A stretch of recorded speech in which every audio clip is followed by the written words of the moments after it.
Bom, vamos lá, pessoal. Bom dia, boa tarde, boa noite, né? O objetivo, esse é o primeiro vídeo da série sobre choques externos e crise da dívida na economia brasileira na primeira metade dos anos 80, né? O objetivo é entender um pouco os condicionantes que levaram à crise da dívida nos anos 80 e como a reação à crise, né, a maneira que a economia brasileira é imposta à economia brasileira alguns condicionantes e como a crise da dívida e a impossibilidade de se enfrentar o seu ajustamento no sentido de viabilizar uma retomada do processo de transformação estrutural e avanço da economia brasileira nos moldes do desenvolvimentismo está associado, por sua vez, ao esgotamento de um padrão clássico de crescimento e desenvolvimento da economia brasileira, o qual convencionou-se denominar de desenvolvimentismo, né? Fim do desenvolvimentismo a partir da lógica da crise da dívida. As referências, trabalho da Mônica Bayer, No Perdido, o trabalho do Beluso e do Almeida, do Julinho, né? Crise da dívida e as repercussões sobre a economia brasileira, desenvolvimento em crise, do Carneiro, e o trabalho do Davidoff, endividamento externo e transferência de recursos reais na economia posterior dos anos 80, né? Avançando aqui, qual é o cenário externo ali no final dos anos 70, início dos anos 80, que a economia brasileira enfrenta, né? Na dimensão internacional, vou passar aqui muito rapidamente, né? A gente tem um cenário de reafirmação da hegemonia estadunidense, né? A economia americana passava no período por por um movimento de redução, podemos falar, esse tema é bastante complexo, né? Bastante controverso, né? Mas de redução relativa da sua hegemonia na dimensão tecnológica e produtiva, né?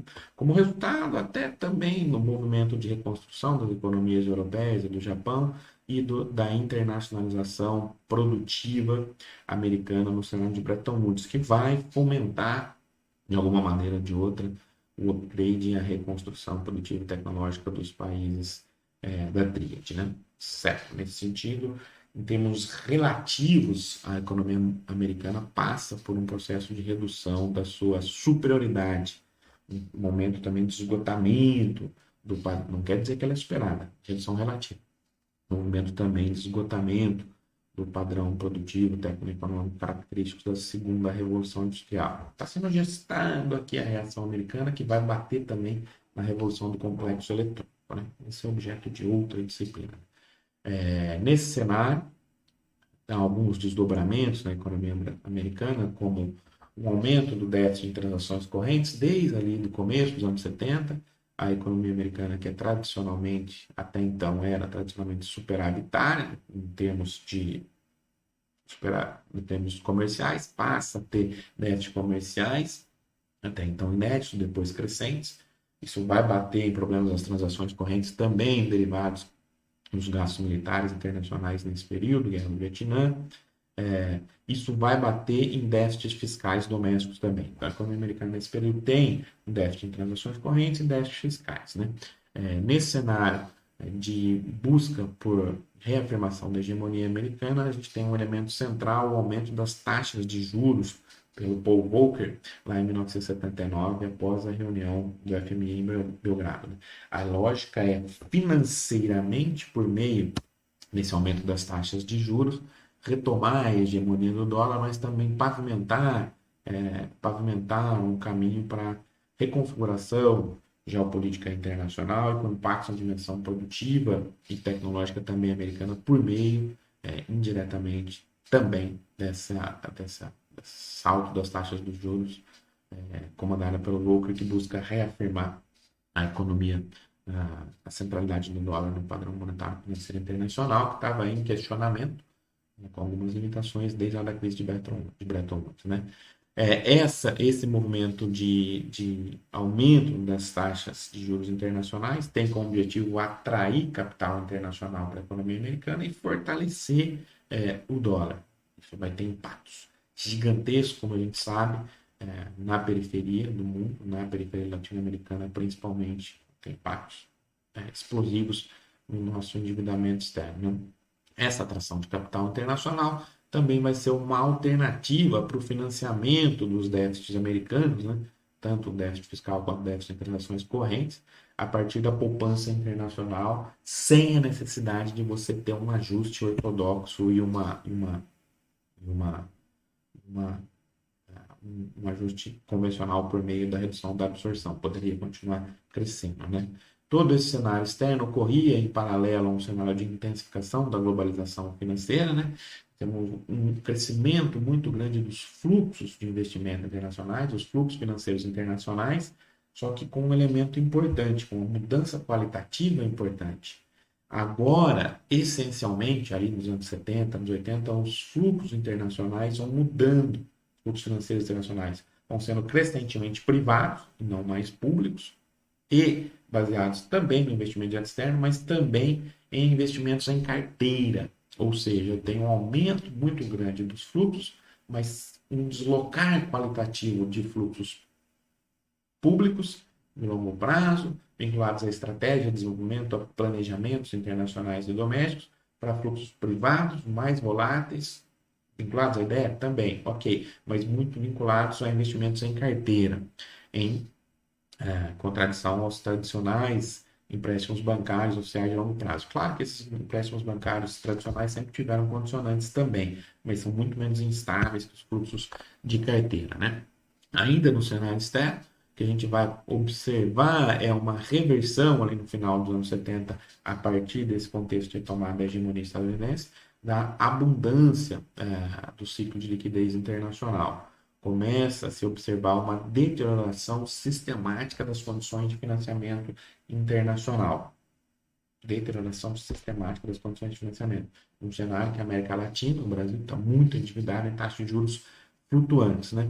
Tudo isso ocorre em paralelo a um esgotamento do ciclo de ouro da economia capitalista até então, a um esgotamento mais amplo, se a gente quiser, do paradigma técnico-econômico até então vigente, muito personificado ali no segundo choque do petróleo e na deterioração dos termos de troca internacionais para a periferia.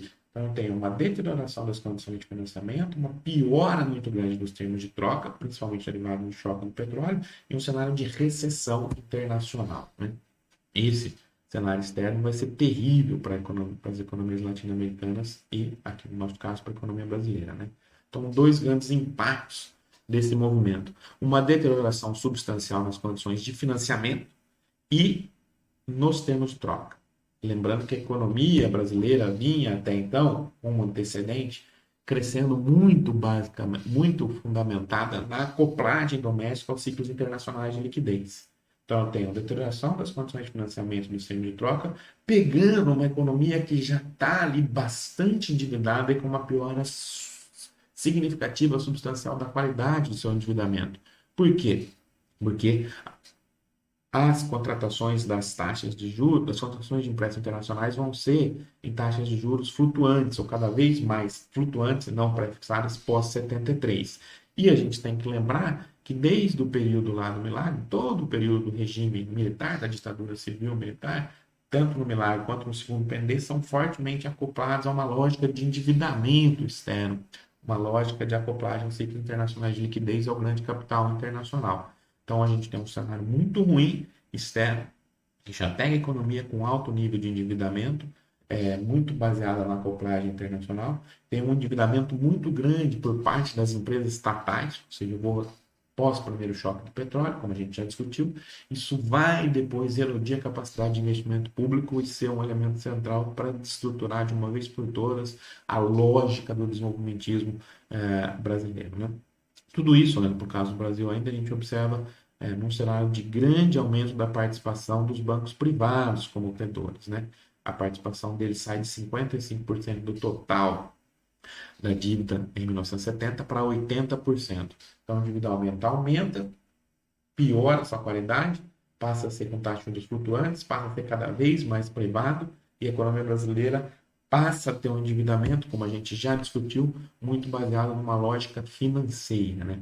Aqui, só para a gente ter uma ideia, uma ordem de grandeza, a evolução das taxas de juros básicas na economia americana e na Inglaterra, né? Saia de algo em torno de 7,5%, 8% em 77. Olha o patamar para a gente comparar com o período atual, né? para algo em torno de 20% ali nos anos 80. Vocês imaginam o que é uma taxa de juros básica da economia americana de 21% nos anos 80? Qual o impacto que isso vai ter na periferia, no estoque de dívida da periferia e na capacidade do Brasil e da periferia formularem políticas econômicas que permitam um crescimento sem restrição externa e um avanço na transformação estrutural. Ou seja, tem um impacto gigantesco aqui, né? Legal. Olhando então para as condições de financiamento da economia brasileira nesse período, tem uma piora muito grande nas condições de financiamento. Passa-se a observar ainda nos anos 70, pré-crise da dívida ainda de 82, uma redução dos prazos e o aumento do spread. Ou seja, estou pavimentando aqui o caminho para o desastre, né? Redução do prazo e aumento dos spreads, né? Nesse cenário de retomada da hegemonia americana e de grande aumento das taxas de juros, cada vez mais os bancos americanos percebem o cenário internacional e vão buscar gradativamente reduzir a sua exposição aos países latino-americanos, né? O Banco Central americano também está muito preocupado com a grande exposição dos bancos americanos aos países altamente endividados e começa a dar sinalizações, regulações no sentido de reduzir a exposição desses bancos aos países periféricos. Ou seja, num contexto de piora das condições de financiamento, de piora dos termos de troca, aí que a economia precisa de mais financiamento para contornar suas restrições internacionais, opa, o crédito vai secando aos poucos. Os bancos americanos reduzem suas posições e o Banco Central americano incentiva essa redução de posições. Por quê? Com medo de que uma crise internacional levasse à falência de bancos americanos e, de maneira sistêmica, afetasse a economia estadunidense. Certo? Nesse cenário, com o aumento das taxas de juros nos Estados Unidos, uma economia com déficit fiscal e déficit em conta corrente, eles reorganizam, ali no começo dos anos 80, a dinâmica de atração de recursos globais, né? Os países periféricos, os países não industrializados, reduzem substancialmente sua participação nos fluxos de financiamento globais. A participação vai ser aumentada muito em direção aos Estados Unidos. O que a gente observa aqui? Os países não industrializados, países subdesenvolvidos, tinham uma representatividade de algo em torno de 50% dos fluxos de capitais internacionais até essa ação dos Estados Unidos nos anos 70, final dos anos 70, 79, né? Isso cai para 23%, cai à metade. E a maior parte desses recursos vão ser depois recursos colocados por agências institucionais coordenadas pela FMI como forma de reação à crise da dívida. Ou seja, os fluxos de capitais para a periferia diminuem substancialmente no período, cai à metade, com maior impacto na América Latina quando comparado à Ásia, né? Só para a gente ter uma ideia, a América Latina entre 75 e 82 surfou muito essa onda de liquidez internacional, como a gente já discutiu, recebeu 43% dos fluxos de capitais internacionais no período. Essa participação no período posterior, 83, 89, vai cair para 17%. Né? Na Ásia, o movimento vai ser inverso. Vai ter um aumento da participação da Ásia nesses fluxos internacionais de capitais. Depois a gente discute por quê. E os Estados Unidos têm uma absorção muito maior, aumenta a sua participação nesses fluxos de capitais, ou seja, há um redirecionamento dos fluxos de capitais em direção aos Estados Unidos. Nesse cenário, a deterioração das condições de financiamento é fatal para a economia brasileira. Né? Quando a gente olha ali entre 79 e 1982, há estimativas que mostram que a piora nas condições de financiamento da economia brasileira levaram a um aumento do estoque da dívida externa de algo entre 10 e 16 bilhões de dólares. Só a piora nas condições de financiamento. Só a piora nas condições de financiamento. Lembrando que o estoque da dívida em 1978 era de 38,2 bilhões. 78, 38 bilhões. Início do golpe militar. 4 bilhões. 1964, algo em torno de 4 bilhões. 14 anos depois, a dívida vai ser de 38 bilhões. Vai saltar de 4 para 38. No final desse período, a gente vai ver que a dívida multiplica-se por 3 ainda mais, né? Certo? O Brasil encontra-se, então, em condição Ponzi, né? O endividamento ocorre basicamente com vistas a arcar nesse período, né, 79 a 82, com o serviço do endividamento prévio, né? Isso que a gente estava discutindo já em todos os outros trabalhos, em todas as outras aulas, né? Apesar dessa piora das condições de financiamento, ele se mantém até a moratória mexicana, né, que é de 13 de agosto de 1982, né? 13 de agosto, para aqueles que não sabem, é o dia do economista. 13 de agosto de 1982 ocorre a moratória mexicana. A partir daí, os fluxos de capitais são basicamente cortados mesmo. Então, a gente tem uma piora muito grande nas condições de financiamento, somada, não suficiente, com uma piora nos termos de troca internacionais, derivados principalmente do primeiro choque do petróleo. Só para a gente relembrar aqui, né, do segundo choque do petróleo, né, que começa lá, o primeiro choque do petróleo em 73, segundo choque 79, né? A gente vai ver o seguinte, olha, em 73 o petróleo era 3 dólares o barril, multiplica-se para 12, em preços atuais seria algo em torno de 14 para 58 dólares. No segundo choque do petróleo, o preço do barril do petróleo sai de 13 para 34 dólares, ou em preços atuais de 50 para 120 dólares, significava um preço do petróleo de 120 dólares. Atualmente, final de 2020, começo de 2021, o preço do petróleo está algo em torno de 50 dólares. O recorde no preço do petróleo foi em 2008, 150 dólares. Então vamos lembrar, o preço do petróleo em termos atuais, 120 dólares. A gente tem uma noção, ali em 79. Levando em consideração que o Brasil importava quase 90% do petróleo consumido, 87%. Né? Tem uma deterioração, então, voltando aqui, grande dos termos de troca. E como reagir a essa piora nos termos de troca, né? Fomentando as exportações, a gente tem a discussão lá do PND que a gente já fez, mas há limites, né? Porque a gente tinha um baixo coeficiente de participação das exportações no PIB, né? Algo em torno de 8%. Então, o esforço para aumentar as exportações e contornar a deterioração dos termos de troca seria gigantesco. E é claro que isso tem elementos estruturais importantes que limitam, né? O problema também é que os produtos básicos semi-manufaturados representavam cerca da metade da pauta. Ou seja, eu tenho dificuldade de diversificar essa pauta exportadora, apesar dos esforços dos governos militares, né? E a pauta de importação é muito rígida. Né? 87% do petróleo consumido era importar, um cenário de piora gigantesca dos termos de troca, e 90% dos insumos a pauta de importação tinha 90% de insumos indispensáveis à produção, né? Só para vocês terem uma ideia do que a gente está falando, parece meio cômico, né? Mas nesse período, muitos postos de gasolina teve diretrizes que proibiram postos de combustível, de vender gasolinas no final de semana, vender gasolina no final de semana. A velocidade máxima das estradas foi diminuída, algumas delas de 100 para 80 km por hora. Por quê? Reduzindo a velocidade máxima, você economiza petróleo, economiza combustível. Olha, proíbe vender no final de semana, reduz a velocidade máxima. Olha o nível de desespero que estava a economia brasileira para se abastecer de petróleo. Em paralelo a todo esse movimento, a gente já discutiu, já citou aqui, o segundo PND deu avanço no pró-álcool também, mas isso não é da noite para o dia. Então, as condições externas são muito ruins também na dimensão dos termos de troca. Estava muito bem no período do milagre. Eles pioram substancialmente, saem de 100, número índice aqui, né, para 53, 54, ou seja, quase a metade. Os termos de troca pioram, caem quase a metade para a economia brasileira. No caso dos países asiáticos, essa piora não foi tão grande, até para entender por que eles não foram atingidos pela crise da dívida de maneira tão forte, né? O Brasil tem uma piora muito grande, né? Olhando aqui para a dimensão produtiva agora, entre 79 e 82, o que a gente observa? A dimensão produtiva contribuiu para um aumento do endividamento externo para algo de algo em torno entre 19 e 25 bilhões de dólares.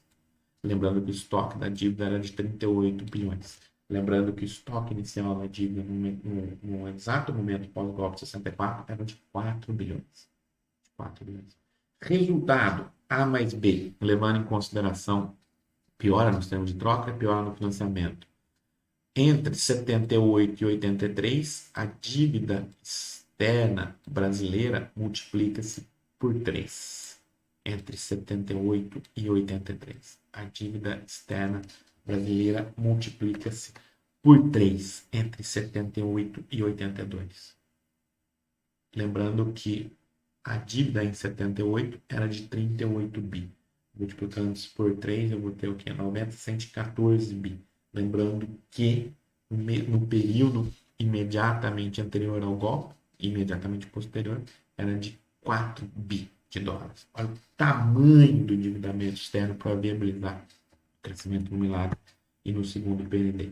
Olhando aqui para a Coreia do Sul, que é um caso bastante clássico, comparar por que a Coreia do Sul também, só um parênteses rápido, né, não foi abalroada pela crise da dívida, pelo menos na necessidade que a economia brasileira foi, né, apesar de ter número de endividamento, ter um indicador de endividamento bastante elevado, que a gente observa, né, ela não foi atingida porque ela teve melhores termos de troca, né? Os termos de troca não pioraram tanto, também do sucesso da capacidade de diversificar as exportações, né? Para setores mais nobres, aqui em gestação já no complexo eletrônico, ainda não é a Coreia de 2020, claro, mas já tinha avançado bastante na diversificação, né? Tinha uma maior capacidade de geração de divisas de exportação, capacidade estrutural, que diz respeito a uma economia orientada para a exportação, avançando tecnologicamente. E além disso, os fluxos voluntários, talvez o mais importante de capital para a Coreia, não foram diminuídos, ao contrário, eles aumentaram em 50% nesse período. Então, ou seja, você tem condições estruturais melhor, uma condição dos termos de troca que não piora tanto, e um fôlego extra um financiamento internacional para contornar essa possível crise, dados os impactos geopolíticos, a questão geopolítica da região também. Né? No caso do Brasil, já a dimensão já é bem mais complicada. O ajustamento na gestão da dívida, como que ele ocorre? Né? De maneira geral, os estados nacionais coordenados ali pelos Estados Unidos, né, articulam-se junto com instituições multilaterais e bancos privados com o objetivo de, primeiro, evitar o colapso do sistema financeiro americano, garantindo assim recursos mínimos, né, mínimos, novos recursos mínimos para a periferia, apenas para evitar o colapso e viabilizar o pagamento de uma parcela da dívida com relação a esses bancos internacionais. Então, em nenhum momento esse ajustamento da crise da dívida pensou em resolver estruturalmente os problemas de financiamento da periferia. A lógica é oferecer o mínimo possível de recursos para evitar o colapso, de uma vez por todas, evitar o colapso dos meus bancos e assim impactar o sistema financeiro dos países centrais, principalmente Estados Unidos. Nesse cenário, eu ofereço alguma ajuda impondo inúmeras condicionalidades, aquelas condicionalidades tradicionais do FMI, no sentido de reorganizar o modelo de desenvolvimento dos países periféricos, latino-americanos, aqui no nosso caso, o Brasil, né? Ou seja, condicionalidades liberalizantes, aquelas que a gente conhece muito bem, que vão estar com bastante ênfase nos anos 90, né? A ideia seria sinalizar para esses países que a crise seria passageira, aqueles países que aceitassem a ajuda, aceitassem, entre aspas, a ajuda e colocassem medidas liberalizantes, reestruturassem seu modelo de desenvolvimento em direção à boa política econômica, seriam depois recompensados pelos organismos internacionais. E a ideia sempre foi fomentar ainda mais a simetria de poder entre os dois blocos de negociação, né? Os credores negociavam em blocos e negociavam com os devedores caso a caso, arbitrando entre esses devedores para criar rusgas entre eles, no sentido de diminuir qualquer possibilidade de negociação em bloco a partir dos devedores, né? A ideia era se organizar em comitês, né, como eu já falei, né, em blocos, e muitas vezes condicionando de maneira muito estratégica a liberação de novos recursos, ainda que partos, ainda que só para evitar um colapso momentâneo, mas colocando condicionalidades a partir das diretrizes estabelecidas pelo FMI, certo? Então, tem um apertar muito grande do endividamento externo e condições muito draconianas de ajuste, né? Olhando aqui para os impactos na economia brasileira, né? Com a ascensão aqui do Figueiredo, o último governo militar, né? A gente tem o Delfim Neto volta, substitui o Simons no comando da economia, né? No Ministério do Planejamento, né? continua como responsável pelo comando da economia no planejamento entre 79 e 85 até o final do regime militar, até o avanço da redemocratização, né? A ideia o Delfim, ainda ali em 79, né? Entre agosto de 79 e outubro de 1980. Lembrando que a crise da dívida, a moratória mexicana, desculpa, é de 82. Né?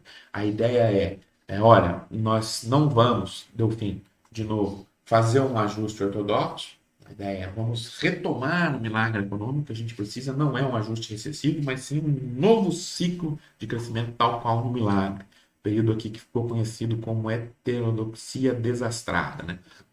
O que o Delfim fala? Ignorando, entre aspas, as condições externas que a gente já citou, tenta levar a um acelerar novo da economia brasileira nas condições que ele julgava que poderiam ser parecidas, poderiam viabilizar, desculpa, um novo milagre econômico. Como? No primeiro momento, eu tenho uma maxi desvalorização cambial em 79, né? Lembrando que desde lá de 68 eu tenho a política de mini desvalorizações, estabelecidas pelo próprio Delfim mesmo, né? Uma certa regra de indexação cambial. Aqui em 79 eu tenho uma maxi desvalorização.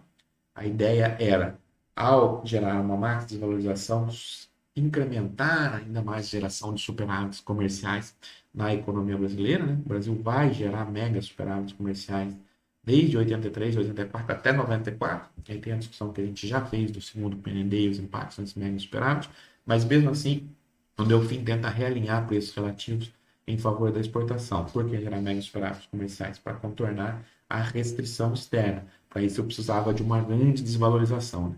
Problema, essa grande desvalorização, essa máxima desvalorização, esse romper das expectativas com relação à indexação cambial já de bastante tempo, vai levar, primeiro, impactos muito grandes no estoque da dívida e no fluxo da dívida em moeda local. Ou seja, se eu tenho 100 bilhões, para organizar os números de dívida, 100 bilhões de dólares de dívida externa, se eu tenho uma desvalorização de 30%, significa que em moeda doméstica, em cruzeiro, minha dívida aumenta em 30%. O estoque da dívida, da noite para o dia, em moeda doméstica. E além disso, eu preciso de fluxos maiores para fazer justas à remuneração dessa dívida. Ou seja, uma desvalorização leva ao aumento do estoque e aumento das obrigações tidas como fluxo. Além disso, vai ter impacto importante nas expectativas inflacionárias, né? A desvalorização leva ao aumento das expectativas inflacionárias. Para corrigir esse aumento das expectativas, o que o Delfim faz? Uma pré-fixação da correção monetária. A lógica é levar expurgos na correção monetária cada vez maiores, tentar controlar a inflação de maneira arbitrária. Então, as expectativas de inflação aumentam, derivadas da máxima desvalorização, o Delfim tenta fazer uma pré-correção, pré-fixação da correção monetária. A correção monetária tinha um objetivo também, como a gente já discutiu, permitir a coexistência entre inflação e uma dinâmica de ajustamento dos preços que na verdade, permitia conviver com taxas moderadas de inflação e levava a uma não perda real dos valores dos ativos financeiros.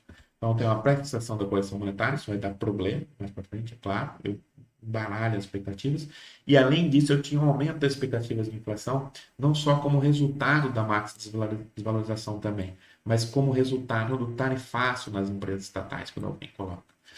O que é esse tarifácio? Tem um realinhamento dos preços das empresas estatais para recompor a capacidade tarifária delas. Lembrando que as empresas estatais foram agentes do endividamento externo gigantesco no período dos anos 70 até o começo dos anos 80. Ou seja, a ideia do Delfim, na heterodoxia desastrada ali em 79 e 80. Fala, não vamos ter um ajuste recessivo, vamos viabilizar um novo ciclo de crescimento tal como o milagre, para incentivar e realinhar preços relativos, fazer uma marca de desvalorização para levar superávites comerciais ainda maiores. Vamos aumentar o preço das tarifas públicas, que estavam muito defasadas como forma de segurar a inflação. Por quê? Para recompor a capacidade de investimento das grandes empresas públicas e avançar no desenvolvimentismo. Isso vai ter impactos nas expectativas inflacionárias domésticas. Opa, a gente congela elas. Como? Controla arbitrariamente. Delfim, regime militar. Como? Com pré-fixação da correção monetária. Segura, tem expurgos inflacionários. Mas isso também vai ter impacto, obviamente, no estoque da dívida em moeda local e nos seus fluxos. Ou seja, num cenário externo com impossibilidade de ajuste, essas medidas vão ser fracassadas, né? O que a gente observa? A gente já começa a ter uma recessão econômica em 1981, primeira recessão econômica no pós-guerra da economia brasileira, né? Vamos período de recessão 81, 82, 83, né? Tem um virtual fechamento do mercado de crédito internacional pós-82, pós-moratória mexicana, né? E a ideia vai ficando cada vez mais claro que para viabilizar o ajuste, a gente deveria comprimir fortemente as importações e gerar uma grande recessão. O problema é que as importações são pouco comprimíveis no caso da economia brasileira, né? Já temos uma negociação logo no primeiro momento com o FMI, já em finais de 82 para evitar o colapso, né?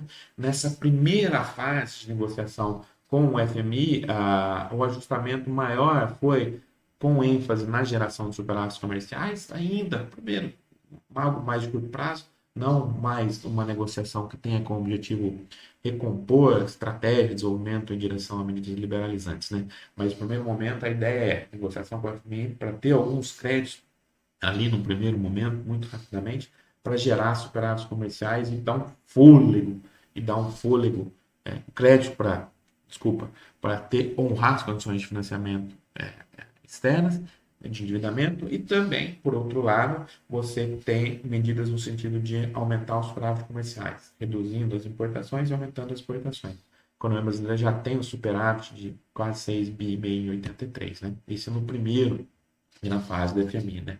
Diversas tentativas de negociação entre 82 e 85, diversas cartas de intenções, o Delfim sempre protelando, tentando habilmente negociar, né? Mas com grande dificuldade para cumprir as metas colocadas pela FMI, aquelas metas tradicionais de controle de inflação, de redução de déficit público, etc. Mas a gente vai discutir numa aula posterior a impossibilidade de ajuste dado o cenário internacional, né? Esses projetos quase nunca são cumpridos, né? No primeiro momento, você tem alguns empréstimos ali de médio e longo prazo, renegociação de alguns empréstimos, manutenção de algumas linhas de crédito comercial. Então, no fundo, restauração de linha de financiamento a agências de bancos brasileiros do exterior. No fundo, nesse primeiro momento, são empréstimos, alguns empréstimos para permitir que a economia brasileira honre ali uma parcela do seu endividamento externo e evitar que isso leve a, a crise sistêmica no sistema, a crises no sistema sistêmica, no sistema financeiro americano. Já a segunda fase, a partir de 1984, começam a ter pressões mais amplas, né? Passar esse primeiro momento de pressões mais amplas, no sentido de reorganizar o modelo de crescimento da economia brasileira, para além da lógica de ajustamento conjuntural dos prazos comerciais, a ideia passa a ser de, olha, precisamos reorganizar e estruturalmente colocar outras diretrizes para o crescimento da economia brasileira, economia latino-americana como um todo, as economias periféricas como um todo, para além daquelas medidas desenvolvimentistas. Aqui já é o avanço já das diretrizes liberalizantes muito fortes na América Latina aqui por parte do FMI nos anos 80. Né? De maneira geral, há uma grande dificuldade de cumprir as metas tradicionais do FMI, tem uma impossibilidade do ajuste, até pelo erro diagnóstico do FMI, como a gente vai discutir, né? E a gente tem uma grande retomada da geração de superávites comerciais, né? Como a gente já citou, né? Aqui em 1984, um superávit de 13 bi. Esse aumento da superávit comercial, derivado tanto de medidas estruturais, segundo o PND, quanto da reorganização dos preços relativos domésticos em prol das exportações, vai ser responsável por uma certa retomada de crescimento da economia brasileira aqui em meados dos anos 80, 83, 80, 85, 86, temos já uma retomada razoavelmente sólida do crescimento da economia brasileira. Por fim, a terceira fase de negociação com o FMI, já em 1985, já com o Sarney e depois com o ministro Dornelles na Fazenda, né? Aí depois a gente vai ter o Gilson Funaro, depois o Ricardo Cruzado, mas aqui no final do regime da ditadura civil militar, temos a terceira fase, né? Com o ministro Dornelles, a gente tem uma aderência já do início às diretrizes do fundo, né? É um período de ajustamento bastante ortodoxo, ao contrário do negociar, do ir e vir do Delfim, da astúcia do Delfim, no sentido de tentar continuar viabilizando o crescimento por meio de outras formas de ajustamento, né? Aqui no Dornelles, não, né? A ideia é buscar levar ao aumento das taxas de juros, conter preços de tarifas públicas, buscar realizar um ajuste fiscal, isso não vai dar certo, como a gente sabe, né? E buscar levantar preços relativos em favor do aumento das exportações, né? Mas tem disputas políticas internas, o contexto de democratização, o presidente fraco, como sai lei, contexto de crise, é difícil você ter um ajuste tão draconiano assim, já prolongado durante bastante tempo, ele avançar nesse período, né? Essas disputas, as disputas políticas vão levar à reorganização desse ajuste. E aí temos dificuldades também de levar um ajuste dada a natureza gigantesca dos choques colocados, né? Essa o ajuste da dívida externa só vai ser completado com o plano Brady, né, que era o secretário de Tesouro dos Estados Unidos, né, que tinha a lógica de reorganizar a gestão da dívida. A lógica do plano Brady era você ter que fazer uma nova gestão da dívida com uma desvalorização marginal do estoque da dívida, né, como forma de solucionar os problemas dos bancos credores dos títulos, né? A ideia não foi em nenhum momento formular um ajuste que colocasse o ônus de maneira equilibrada entre credores e devedores. O ônus foi todo jogado para os devedores, é claro. A ideia não era solucionar os problemas de longo prazo da dívida dos países periféricos. A ideia era solucionar os problemas a partir da perspectiva dos bancos dos países centrais. Como que é a lógica? Eu tenho uma desvalorização marginal dos títulos da dívida, avanço no movimento de securitização, emito outros títulos, securities, a partir daquela dívida antiga e levo esses títulos, os Braves, né, esses novos títulos da dívida, coloco eles no mercado com, com, com uma nova dinâmica de funcionamento, né, desses novos títulos da dívida. Eu vou desvalorizar ainda marginalmente essa dívida apenas no estoque das dívidas dos credores privados, não oficiais. Em troca dessa desvalorização marginal, os estados nacionais ofereceriam vantagens fiscais para os credores, né? Para os credores. Então, os estados nacionais dos países centrais oferecem vantagens fiscais para os grandes bancos. O Brady renegocia com os países periféricos, emite novos títulos da dívida que vão ser recomprados no mercado secundários, para viabilizar uma nova forma de rolagem de mais sustentável, entre aspas, esses novos títulos a partir da perspectiva dos países centrais. Então você reduz, sabe muito bem quais são os títulos, tem novas condições, novos prazos, reduz o risco sistêmico colocado aos bancos dos países centrais e, de alguma maneira ou de outra, oferece um fôlego aos países periféricos, mas sem pensar na solução de longo prazo desse problema de endividamento e sem distribuir de maneira isonômica os custos do ajustamento. Essa primeira parte sobre os choques externos e a crise da dívida nos anos 80 da economia brasileira. No próximo vídeo a gente discute os impactos.